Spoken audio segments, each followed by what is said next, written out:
Nas últimas 6 videoaulas, nós aprendemos um pouquinho como fazer ajuste por mínimos quadrados no RStudio, né? E agora vamos avançar um pouco, nós vamos trabalhar com falta de ajuste. Como é que a gente determina se há falta de ajuste no seu modelo? Lembrando que nossas videoaulas são 150% baseadas aqui no livro Como Fazer Experimentos, de Benício Barros Neto, Ieda Spatino Scarminio e Roy Edward Burns, ou Bruns, uma coisa assim. Você pode comprar o livro, recomendo, ou baixar também na internet. E a parte teórica, né, os fundamentos, que são muitos, você pode encontrar aqui nesse capítulo 5. Então, efetivamente, tem muita coisa. Você vê essa parte aqui envolvendo cálculo, equações normais, etc, etc, etc. Eu simplesmente estou ignorando, porque o objetivo aqui é focar nos aspectos práticos. A parte teórica, você pega o livro e desenvolve. Então, nós vimos aqui esse conjunto de dados, sem repetição, né? Tentamos ajustar um modelo linear, não ficou legal. Olha o resíduo aqui. O resíduo definitivamente não está distribuído aleatoriamente ali em torno do zero, né? Depois nós melhoramos e partimos para um modelo quadrático, né? Modelo quadrático ficou bem melhor. O gráfico dos resíduos também. Agora os resíduos se distribuem aleatoriamente em torno do zero. Mas veja, por melhor que seja o seu modelo, ele não vai, digamos assim, a reta ou a curva que você ajusta, não vai passar por todos os pontos experimentais. Se você vir um trabalho em um congresso científico, alguma coisa assim, em que a reta ou a curva, seja lá que modelo que a pessoa aplicou, atravessa todos os pontos em cheio, você pode desconfiar. Provavelmente o cara fez alguma coisa lá, simulou os dados e até uma simulação primária. Mas enfim, todo modelo deixa um certo resíduo. A questão é, esse resíduo se deve ao ruído, porque toda medida experimental tem ruído, ou se deve a uma falta de ajuste, e essa falta de ajuste pode ser reduzida encontrando um modelo melhor. Então a gente vai trabalhar agora com erro puro e falta de ajuste. Lembrando, nós vamos ver a teoria superficialmente aqui e tentaremos ir para a parte prática, né? Recomendo que vocês assistam as nossas videoaulas anteriores. Então, tudo isso aqui foi tirado do livro Como Fazer Experimentos, né? Do professor Benício. Eu tive o privilégio de conhecê-lo pessoalmente. Infelizmente, ele faleceu alguns anos atrás, precocemente. Bom, vamos lá. Falta de ajuste e erro puro. Então, vamos ver. Até aqui, baseamos a avaliação dos nossos modelos na aparência do gráfico de resíduos. Se não houver nada na distribuição dos resíduos que nos faça suspeitar de anormalidade, consideramos o modelo satisfatório. É um procedimento subjetivo, sem dúvida, mas não devemos menosprezá-lo por isso, até porque não existe alternativa para ele, se não dispusermos de alguma medida do erro aleatório. Nossa, aqui ficou ruim aqui minha leitura, né? Além disso, examinar a distribuição dos resíduos sempre nos ajuda a verificar se não há nada de errado com o modelo e pode indicar como melhorá-lo, se houver necessidade. Um exame cuidadoso dos gráficos dos resíduos deve ser considerado obrigatório em qualquer situação. Então, vamos agora trabalhar com falta de ajuste e erro puro. Então, se o nosso experimento fornecer respostas em duplicata, podemos usá-las para obter uma estimativa do erro aleatório. Com essa estimativa, teremos um critério quantitativo para julgar se o modelo escolhido é uma boa representação para as observações ou se precisamos modificá-lo.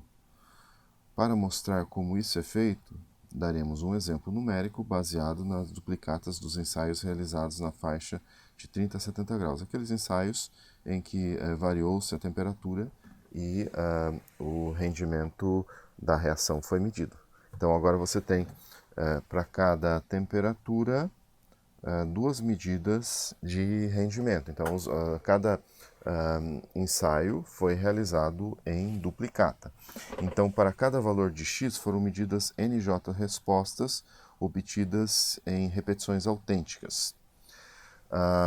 Para identificar as repetições, usaremos o índice J, de modo que uma resposta passará a ser representada genericamente por Y e J, significando a jésima resposta obtida para o iésimo ensaio.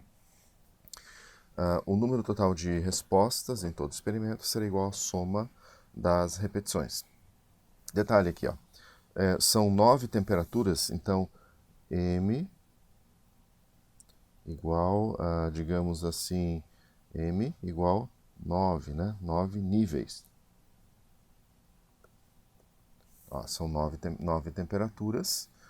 Para cada temperatura realizou-se o ensaio em duplicata, então o número total de ensaios corresponde a 18, né? 18 ensaios no total. Para esse caso, né?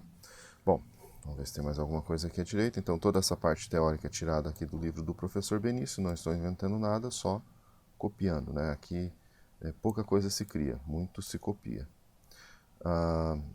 Mas eu estou mostrando a parte prática e evitando a teoria mais complexa, que vocês podem aprender lendo o livro. Bom, falta de ajuste e erro puro. É evidente que, qualquer que seja o modelo escolhido, ele não poderá passar ao mesmo tempo pelos dois valores de rendimentos medidos em cada temperatura. Fatalmente haverá resíduos, que poderemos atribuir, pelo menos em parte, aos erros aleatórios.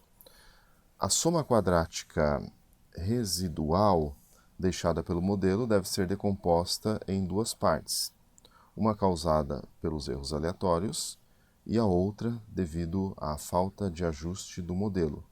Essa segunda parcela que pode ser reduzida aperfeiçoando-se o modelo, a outra não. Então você tem da soma quadrática residual, uma soma quadrática devido à falta de ajuste, você pode melhorar isso usando um outro modelo para ajustar os resultados experimentais, e tem a soma quadrática devido ao erro puro. E esta, digamos, já é uma característica do seu conjunto de dados, você não consegue eliminar. Bom, começando um pouquinho a parte prática, né? Então, você tem agora os rendimentos em duplicata. Então, deixa eu ver se é isso aqui. Falta de ajuste, erro puro, Então, onde é que estão aqui onde é que está a tabela? Ó, vamos lembrar aqui onde é que está a tabela. Então, ó, para cada temperatura mediu-se dois rendimentos. A reação foi feita em duplicata, então. Como é que eu representei isso aqui no R? Então, eu criei esse vetor aqui, que é o x. Esse x aqui, quem é? Poderia ter colocado temperatura para ficar igual aos outros casos, né? Vamos fazer o seguinte, para ficar igual aos exemplos anteriores, onde tem x aqui eu vou chamar de temp, tá? Temp. E onde tem y eu vou chamar de rend. Então, repare aqui, ó, temp é um objeto que eu estou criando, e nesse objeto eu vou armazenar as temperaturas. Repare que aqui 30 graus duas vezes, 35 graus duas vezes, 40 duas vezes e assim por diante. E aqui rendimentos medidos a 30 graus, rendimentos a 35, rendimentos a 57. Então deixa eu executar aqui essas duas linhas. E agora eu criei aqui esses objetos.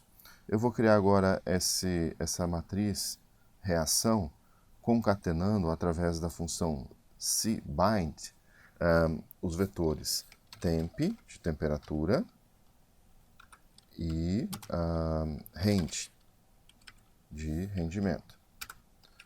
E aí eu vou transformar esse objeto reação que eu criei num objeto do tipo DataFrame. Então simplesmente vou usar aqui a função asDataFrame, e aqui dentro eu passo como argumento o próprio nome do objeto. Então transformo isso, repare que ó, reação, tá vendo aqui? É simplesmente uma matriz.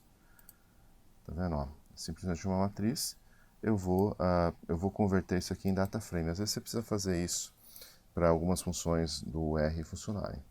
Então mudou aqui, ó, mudou o símbolozinho aqui, tá vendo?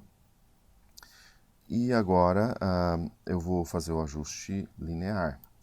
O ajuste linear, então o meu Y é o rendimento. Então vem aqui primeiro, rend.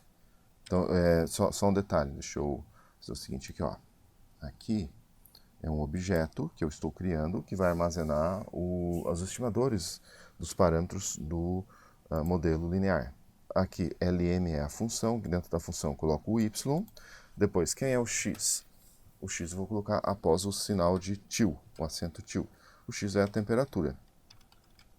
Tá aqui. E eu executo. Executei. E agora eu posso até fazer um gráfico, se eu quiser. Então, vou fazer um gráfico com os pontos. Tem alguma coisa? Ah, sim, aqui eu tenho que corrigir aqui. Reação, temp, né? E reação range, né? Eu mudei o nome da variável, né? Agora há pouco. E vamos ver. Pronto, aqui está o gráfico. Vocês podem ver aqui que para cada temperatura foram medidos 2 valores de rendimento. Obviamente a reta não passará por todos esses pontos, né? E novamente a gente está testando primeiro o modelo linear. Então eu vou agora colocar a reta de regressão usando essa função abline. Então aqui eu vou pôr modelo linear, coeficientes. Então eu vou pegar os coeficientes aqui do modelo linear, né, desse objeto, e a coloração eu vou pôr vermelho. Executo aqui. E a reta que vocês já conhecem e que, novamente, você vê que tem falta de ajuste aqui. Não é um bom modelo, né? Se quiser, você calcula os resíduos. Então, eu calculo os resíduos. Como é que eu calculo os resíduos? Eu crio esse objeto resíduos e esse resíduo vai ser igual ao valor predito.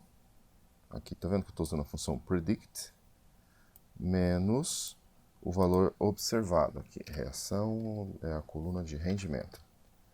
Rend, né? Executo, criei o objeto resíduos. E agora eu posso, aqui deixa eu fazer uma coisa. X, o X é temperatura, né?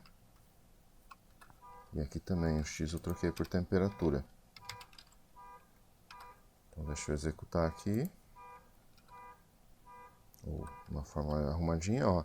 Você vê que os resíduos efetivamente não estão distribuídos aleatoriamente em torno do zero. Tem uma estrutura aqui, não é um bom modelo. Vamos voltar lá para a teoria de novo?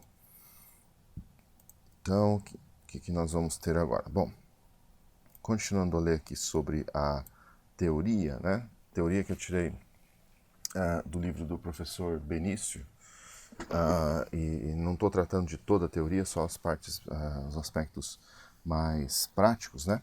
Bom, ensaios em replicatas. Como ficam a soma quadrática residual e a média quadrática residual?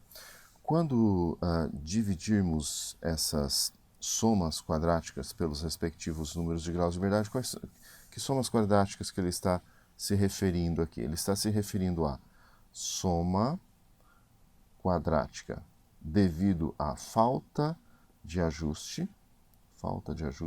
Em alguns softwares em inglês vai estar lá LOF. LOF. Lack of fit. Falta de ajuste. Então, essas somas quadráticas aqui. Soma quadrática devido à falta de ajuste. Soma quadrática devido ao erro puro. Então, quando dividimos as somas quadráticas devido à falta de ajuste, a soma quadrática devido ao erro puro,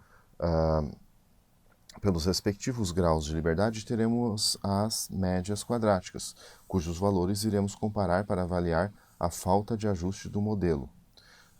As somas quadráticas e os respectivos graus de liberdade. Bom, o número de graus de liberdade para o erro puro é o número total de medidas, n, menos o número de níveis em que a variável foi,